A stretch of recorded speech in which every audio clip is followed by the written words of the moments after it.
Sveiki, šiandien jums pristatome dulkių siurblį robotą iRobot Roomba 980. Tai yra naujausias iRobot firmos dulkių siurblys, 9 serija.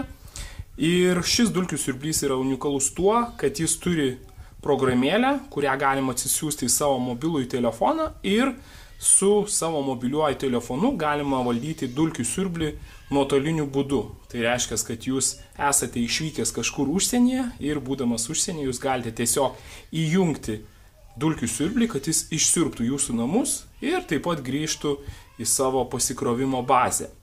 Šią funkciją aš jau išbandžiau, ji puikiai veikia, atsisiuntus iRobot programėlę į savo mobilų telefoną. Su mobiliu telefonu galima tiek įjungti, tiek išjungti, tiek sustabdyti dulkių siurblį iš nuotolinio atstumo. Taigi, pažiūrėkime, kaip atrodo pats dulkių siurblys. Dulkių siurblio dizainas tikrai atrodo, sakyčiau, gražiausiai iš visų iRobot firmos dulkių siurblių. Matome, kad šis dulkių siurblys turi